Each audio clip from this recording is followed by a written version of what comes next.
Hey everybody, just want to make a quick note at the top of this episode that this episode was recorded about a month or so before publishing date, and at the time, Lost was available on Netflix. It is no longer as of January 4th. However, it is all available on Hulu. So I just want to make that very clear before getting into the very first episode of From Broadcast Depth. And at the time, we didn't have a name for the podcast either, but we do now. We hope you enjoy it. Hey, everybody. Welcome to the inaugural episode of the yet-to-be-named Lost podcast here on The Real World. My name is Kevin Ford, and I will be your co-host for all episodes going forward. And joining me as my co-host, he is the co-author and the artist on the Neapolitan comic, Ben Lundy. Ben, what's going on, man? Hey, not much. Just on break and, doing house projects and learning how hard it is to stay on Weight Watchers when you have a refrigerator full of Thanksgiving leftovers. So that's do you just throw that out the window for the day, or do you really have to kind of meticulously track that kind of stuff? I definitely threw it out the window yesterday because it was actually Thanksgiving. Today, I started with, I'm going to stay on my points. And then that just kind of slowly deteriorated. Where we at quarter to noon, and it's probably out the window at this point. There is something though where people are like, "Oh my God, it's like so hard to not gain weight over the holidays." But the reality is, if you have some self-control, it's only like 4 days. Mm-hmm. So the rest of it just have to be a little more careful. Well, the other thing I try to dodge is this whole, I'm going to overeat a little, so I might as just overeat like crazy. Well, right. There's a happy medium. Yeah, or it's just like, I'm on break for, whatever, Christmas or something for a week, so that whole week is off limits. Right. But nah, you got to reel that in. Yeah. But this isn't a Weight Watchers podcast, not yet, anyways. We'll see what happens when this all ends. But yeah, so this is going to be a podcast about the television show Lost, and we're going to be having episodes where we'll talk about, probably for the most part, 2 episodes per week. I think that's the most digestible way of doing it, while also not having a million episodes for people to go back and listen to, obviously in chronological order. And what do you kind of hope to get from the podcast? Because I feel like obviously there's going to be some recap, but I don't want to be sitting here, you and I, talking for 10 minutes just explaining what happened in the episode. Right. So I guess kind of what do you think we'll be doing here with each episode? Well, I think for me the most interesting possibility that comes from having like a modern Lost podcast, or in today's time, looking back at the show, is just how I think opinion of the show has changed over time, and sort of digging into the individual episodes and reflecting on that, because it's been really interesting to me as somebody who was a hardcore Lost fan during its actual live run, to see how things have changed as the show, ended, and then is now sort of primarily exists in the public consciousness as either people who remember it for better or for worse, or people who are discovering it for the first time, primarily because it's available streaming. And I've been fascinated to see. I'm going to make a confession right now that I know is a point of hilarity for Kevin and other friends of mine, but I'm a Redditor. And I don't know if it's necessarily something funny more than it's just a mistake, but just a life mistake. Right. Sure. Anyway, but what I've always found interesting over the last few years is that usually once a week or so on average, somebody will come into the Lost subreddit and they'll say, "I just finished watching the series for the first time." And I think 95% of the time they are blown away. They're talking about how they were in tears at the end. They're talking about what an amazing experience it was. And what's interesting to think about is how different that experience was for them, as opposed to somebody who's watching it weekly, because of the whole binge watching phenomenon that exists now. So I think there just exists an interesting possibility to talk about the show from the perspective of somebody who was there when it aired, in the hope of maybe, I guess, drawing some attention to things to folks who are maybe watching it for the first time. Yeah, I think that there is some value in kind of giving people watching it for the first time, or people who are like myself, who are going to be rewatching the series for the first time since it finished airing on television. Oh, wow. I didn't realize that. Kind of bringing people back to like, this is what it was like in this time when it aired. Yeah. And it's funny you mention people watching it now and kind of the perspective of then versus now, because I actually just finished watching The Wire for the first time, Okay. the entire series through. And I was talking to some people about it, and I said, I think I really enjoyed it, but I think I would have liked it more if I watched it when it aired. Hmm. And if it wasn't so overhyped by some people. And I think part of the problem, and I put that in air quotes, is that when The Wire was airing, television wasn't what it is now. Yeah. The Oh shows yeah. just got better. Like you had your Lost, you had Breaking Hmm. Bad, and Mad Men, and all these other just phenom shows that really just revolutionized how good television is in this era. So Sure. now there's more stuff to compare it to, and more quality television Yeah. at the time. So it is a little different, and I feel like people watching Lost may not understand the phenomenon it was at the time, or it may not be as held into the high regard compared to maybe some of the other stuff that came after Lost time.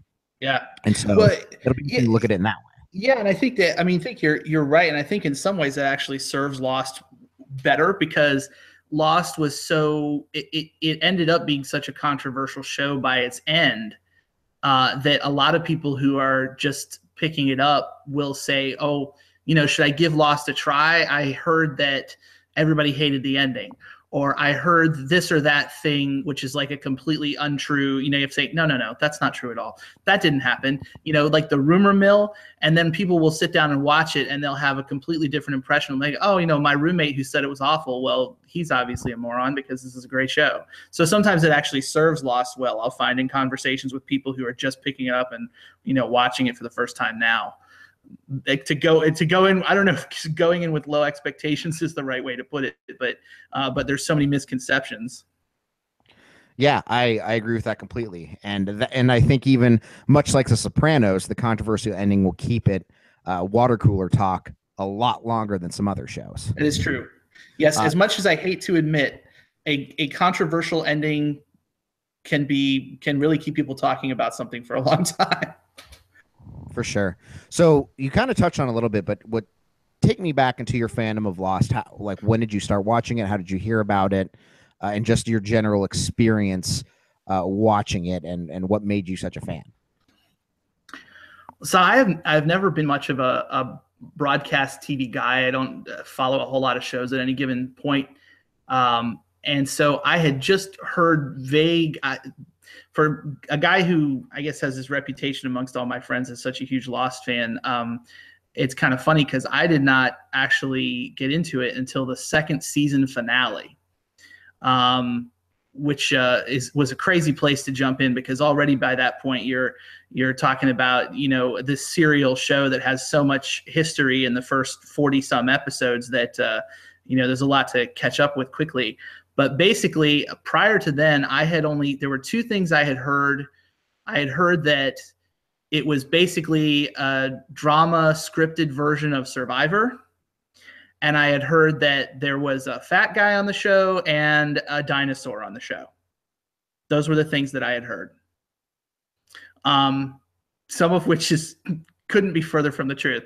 But my graduation from college, my grad school graduation, and I was in Florida with my family. And one night, my uncle was just like we'd all been doing different things over the course of a couple of weeks that I was there, and he said, "Well, I got to excuse myself. The Lost finale's on. You guys can do whatever you want, but I'm going to watch the Lost finale." And so I thought, he seemed really intent on it. Like it was this, I could see him, like his emotions, like he was getting excited to go into the other room and everything. And I said, I'll just go in and see what this is all about.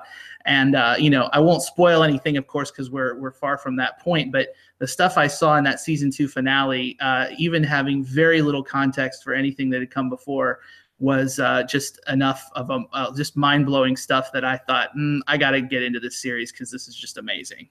So that was where it started and took off from there. I was very late to the game. When did you start? Well, timing was kind of everything for me because the only the only season I watched when it aired on television was the last one. Wow. I'd obviously heard about it, but I didn't know too much about it. But it was one of those things where I was a senior in college. I had my fall semester was pretty light, and the class I took were a balance between fun and not all that difficult. Yeah. And it was a time where my older brother was watching it, my parents were watching it, my roommates were watching it, and you have this tendency to your enthusiasm is very infectious. And so you at the time you were blogging about Lost, you were talking about it, and it's one of those things where I thought, okay, I think I'm going to give this an earnest chance because I have the time, and I understood that it was one of those shows that you couldn't watch in passing, and once you started, you were going to get really sucked in, because that happened to my roommate freshman year. He was watching on DVD. We didn't get along though, so I didn't really pay attention to when he was watching it.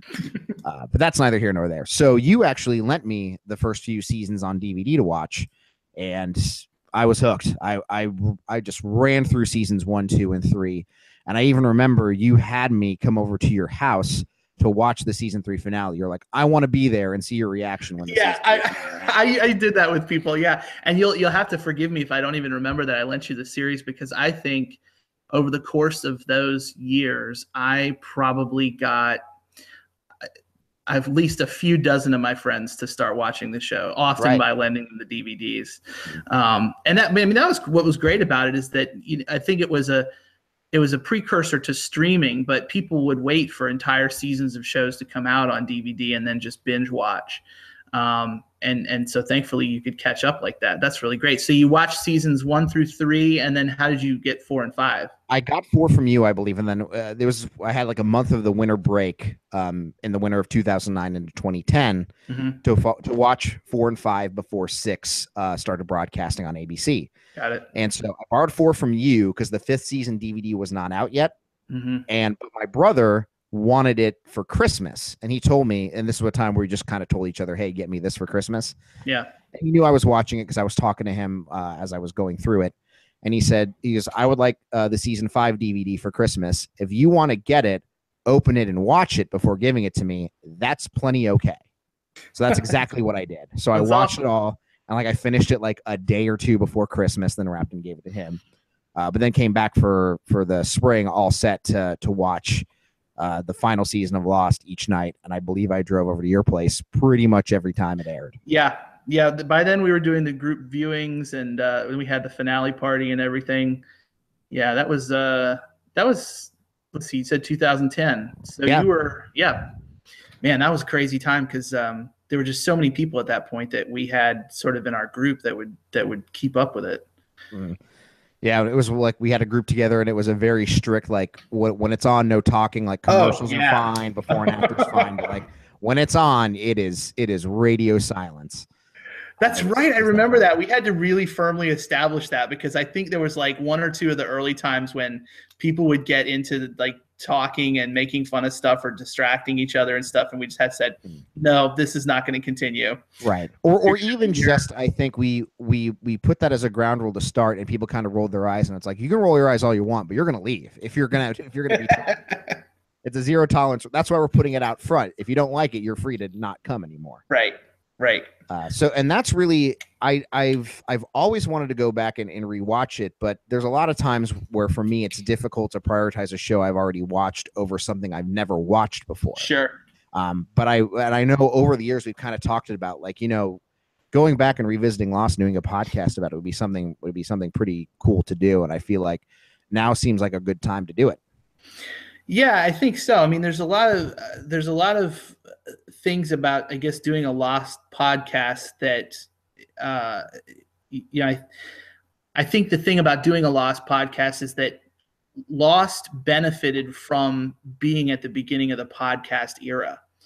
So I feel like Lost and podcasting are really firmly integrated, as someone, again, going back to being a person who was there while it was all going on, you watched Lost ride that wave of podcasts popularity, podcasting becoming like a thing in the mid 2000s. And I think it played a huge part in the show's community, the way that people got together and talked about the show. And I think that still continues today. I mean, we're far from the first people to have the idea of doing either a retrospective podcast or a rewatch podcast. It's something that people still talk about.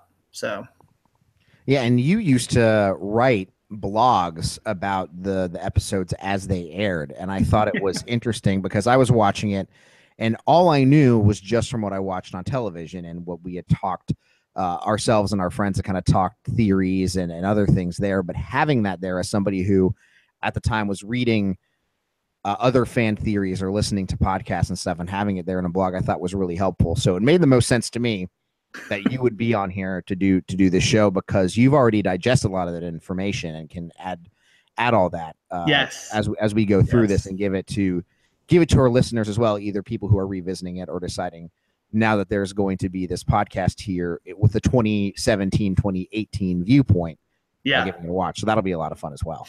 Well, what's interesting about that is I think when going back and looking at it is that you understand too, like what things are relevant versus what's not relevant. I was as you know, just to get a more recent topic, but that I have recently had my struggles of acceptance with the new Twin Peaks series.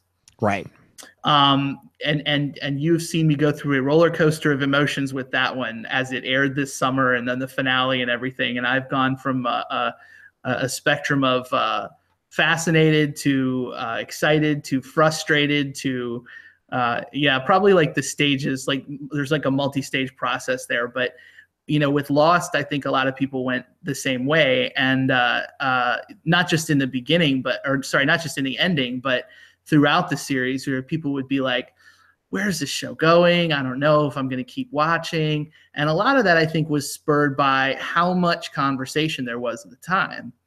And so I remember doing that blog and sort of distilling down, well, here's what people are talking about from this episode. And here's, what I think is relevant. And, here's what you should really be paying attention to. All, of course, just my opinion. And sometimes I was right and sometimes I was wrong. But it is funny to look back at those blogs and see what people were thinking at the time. Right. And it was, and I think I appreciated that distilling point too, because it wasn't like you were coming out like I got it the next morning or that night that the episode came out. I got to get something out. Like you'd take a week or 2 weeks if you needed it to get your images you wanted to listen and distill everything down to a point. And it made it that much more interesting to read. Well, I appreciate that, and I don't have the blog up there anymore, but I hope that this is a good way to sort of talk about that same information, like you said, from a modern context. Right. And I think it's worth mentioning to people listening that we are making a conscious effort to keep this as spoiler free as we possibly can, so that if you are watching for the first time, you can listen along and not have to worry about spoiling stuff in the for what's to come in future episodes of Lost. We might allude to something like, oh, and this thing in season 2 plants the seed for what's to come in season 5, but we're going to try to keep it as vague as that, because I do think it's worth earmarking stuff that is important that may not seem so important. Right. Just so people have that in the back of their mind as they continue watching the series, but outright spoiling stuff is a big no. Yeah. No, I think it's a good way to approach it. And back then a lot of times there was the opposite problem where people would obsess over something that was completely unimportant. And I think that a lot of times we would people would end up getting frustrated because this little detail they hung on to never got addressed. And this is a good example, but it's not too spoilery. At some point in season 2, someone finds a glass eye. And the reason I feel comfortable saying that it's not a spoiler is because it means absolutely nothing to the rest of the series. And I remember when they found the glass eye, there were threads and posts and segments of podcasts dedicated to what's with the glass eye? Whose glass eye is it? Why is it on the island? Everything like that. And the fact all it was just served to make a certain scene weird, just to like add to that weird tone of the scene. Never meant to be anything more beyond that. But people got so upset when we never found out where the glass eye came from. Right. People at the end would just be like, they never paid it off for a show ever. What about the glass eye? That, and you can still go out and find them today. And I think there's a song that the Fine Brothers did, if I'm not mistaken, that is just a perfect testament to how not to look at the series. It's all about lost answers. I'm sure you can find it on YouTube with these just long lists of like 80, 100, 200 questions of all these things that in the mind of whoever came up with the list were answers that needed to be explained and were never given. It's so, to me, the wrong way to look at a mystery show like Lost. And especially if you just know the basics about sort of J.J. Abrams and his idea of the mystery box, which is something that's been, talked about ad nauseum. So I won't go into it in much detail. But, his approach to storytelling, in other words, and to just expect that somebody's going to come on with cue cards and read answers to you. It's, to me, I've seen shows where they did do something like that and it ended up being profoundly disappointing. And so I was really happy with the way that the show ended, whereas it did leave some things unexplained. And I think the people that binge watch it are able to appreciate, or I guess have that experience, because they don't have the time to dwell on each mystery to the extent that they're writing essays about the glass eye, if you know what I'm saying. Yeah, no, I do know what you're saying. It's also one of those things where I feel like people put a lot of the mysteries before the evolution of the characters or the interaction of the characters. And I think, to me, that is what makes a show, and that is what makes Lost so satisfying, more so than the mystery elements, which are obviously interesting and were great to discuss. But seeing how all these characters changed and evolved during the show, and as you learn about them throughout the seasons, that's incredibly rewarding as well. Yeah, no, you're right. And I think that people tend to lose sight of that. People tend to, focus on the mysteries, particularly people that were disappointed in the ending. But you had asked me before this to just start to think a little bit about like what Lost means to me in the broadest of terms. But when I think about Lost now, it's not primarily about all those mysteries. It's about the themes in the show and the ways that the characters explore those themes. If you don't have those compelling characters, then you don't have a show, and all the mysteries in the world they amount to nothing. You might as well just be doing a puzzle on your desk. But with the characters being there, then you care about what happens to them. Then the mysteries become compelling, but it has to be one before the other. And the characters, regardless of whether there was one little mystery that you wanted answered that didn't get answered by the end of the show or that sort of thing, the show, to me, undisputably does justice by the characters, if nothing else. Yeah, and this is also a show that I think I'd like to make as interactive as possible. Obviously, it's going to be difficult to do that much when talking about a show, but if people have things that they want us specifically to address, we do have a Twitter handle. It's at LostPod. At LostPod. You can ask any questions there. There's also an email which I don't remember at this exact point. But we'll if you have more long form questions that take more than 140 to 280 characters, happily we can take any comments or even just feedback about the show itself there. Because this is going to be sort of we don't really have in mind, I don't think, a set template for what each show is going to look like. So, and we're not just doing this as a vanity project for ourselves. If people to say more of this, less of that, or have specific things they want us to discuss about, we're happy to modify and the show and kind of have it change as it goes along. It's we don't want to make this as a static experience, what I'm trying to get at. So any feedback is valued, and we can certainly incorporate that into future episodes if it feels like it's something that would make the show better. Yeah, definitely. I mean, I'm really interested to hear other people's recollections as well. If I would like the podcast to be something where people who are new to the show and watching it for the first time, streaming or however, can watch it without fear of getting spoiled. But also that if people who are watching it listening to it as a retrospective can sort of share their own memories or their own recollections of particular parts of the show that affected them, things like that. I'd be really fascinated to hear some of that. For sure. And it's worth mentioning this is going to be hosted by the Real World podcast movie and television show website. It's entertherealworld.com or at @the_real_world_ on Twitter. And the reason I chose that is because the guys who run it, Mike Thomas and Matt Waters, have been friends of mine for a while. Actually became friends with them through Pro Wrestling Ponderings, a website that I co-founded about independent professional wrestling. And over time, their shifts have changed to wanting to focus more on movies and television. And I really enjoy what they're doing over there with all their podcasts and writing, especially with talking about the Marvel and DC cinematic universes and the television shows and things like that. And they have a passion for art and television and movies like you and I do. And it feels like it's a great home for us to be a part of. I know our podcast is going to be on their podcast network. And I think we're also going to attempt to set up our own SoundCloud page for people who just want the show in one place. We can find it in both places, and I'm really happy to host it there. That's great.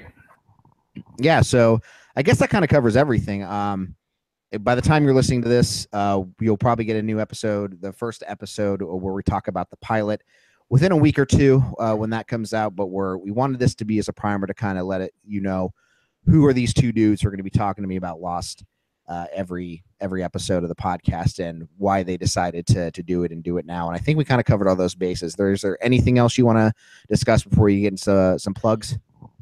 No, I don't think so. I think we covered that I was unhealthily obsessed with Lost for several years, and that I'm going to continue, milking that now with a podcast. So I think I'm good.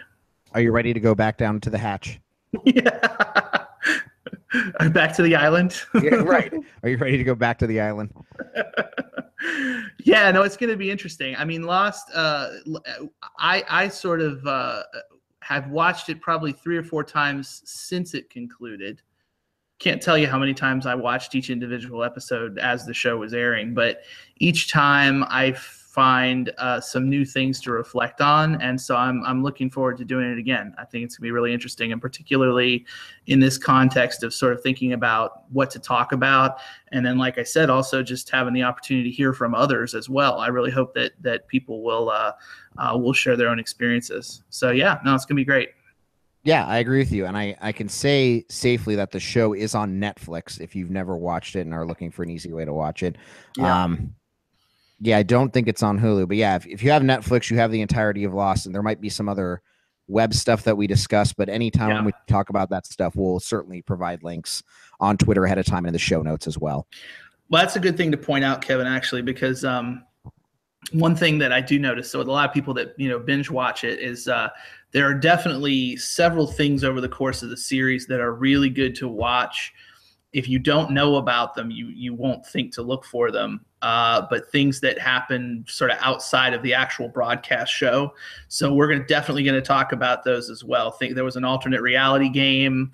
There were what they call mobisodes, which I don't even think that's not even a thing that's done anymore, is it? Just like web exclusive content? No, not even web exclusive content. I feel like it was something that this is how quickly phones have evolved, but when phones weren't quite basically pocket computers yet, you could download a 2-minute show. Oh, so wow. I guess it's completely irrelevant now. But they have, they had those in between 2 of the seasons and so forth. So we'll be really careful to point all that stuff out, because I would say that's the one possible disadvantage of being somebody who's new to the show and binge watching it now, is you want to make sure that there are certain things out there that I think they're not crucial to the story, but they really enhance the story, to know that those things exist and to check them out. Yeah, and we'll give you advance notice. So like if one episode, the next thing we're watching isn't something that is the next episode in the series or something additional going along, we'll let you know ahead of time. So you can follow along. We'll provide, if there's links and stuff we can provide, or at least tell you where to find them, we'll be sure to do that. So yeah, it should be easy enough to follow along. We're really excited to get this started, and we'll probably put a bunch of episodes in the can here soon. Yep. We're planning on making this weekly. Yes. Yeah, I'd be happy to do that. Yeah, we can nail down a specific time, since unfortunately we won't be on break after this week, but Yeah, we'll figure it out. Yeah, we'll figure out kind of a schedule, and we'll try to put as much stuff in the can early ahead of time so we can keep on this weekly thing. And if if real life happens, real life happens. But we'll try to let you know if there's going to be a week where an episode is going to be missed. But I think with all that out of the way, where can people find you on the internet? All right. Well, let's see. My biggest presence on the internet is, you mentioned briefly before, but I am the co-author and artist of an independent comic named Neapolitan. My co-author and I just recently launched the first issue on Comixology. And we do have, so if you go to Comixology and search my name, Ben Lundy, then you can find it. But you can also go to www.neapolitan.com and it'll redirect straight to the download page. So we also are on Twitter, we're on Instagram and Facebook. So we're just in the early stages now of trying to get that out and promote it. We're already working on the second issue. I think it's something that if you're a Lost fan, you could find a lot of interest in. It's a sort of an action adventure story set in the near future, and I do try to introduce some mystery elements in the first issue that are things to kind of keep you intrigued and wondering what's going to happen, sort of keep you interested in reading the next issue. But that's what my big project right now. So again, that's www.neapolitan.com, and I'm sure you can probably get that put up somewhere, but that's the best way to find me. You could find me on Twitter at KFord13 to talk about any old thing, whether it's Lost or comics or wrestling or whatever you feel like. I'm open there. Go ahead and you can give me a follow or just tweet at me. I don't need the follow. And of course, follow at Lost Pod there. Anytime we post a new episode or other extra stuff we think is important to go along with the podcast will be posted there. And of course, follow our parent site, The Real World, at _real REEL_world_ on Twitter as well. And yeah, we'll keep you updated on Twitter and all that when episodes are coming out. And yeah, I think that's pretty much it. Kevin's a good guy to talk to about comics. I think whenever we get into comics or comic book movies, the conversation is lively. And I think that's the benefit of this show for the people listening is we really do get into the minutia of stuff like that, whether it's comics or movies or shows. We really dig deep to the point where people are like, hey, why don't you back off a little bit? But I think for a podcast, that's the perfect level of obsession people will want to go along. Yep. So thanks so much, Ben. I'm really looking forward to taking this journey with you. Absolutely. Sounds great. And thanks everybody for listening. We'll see you in about a week or so with our first episode. All right. See you next time.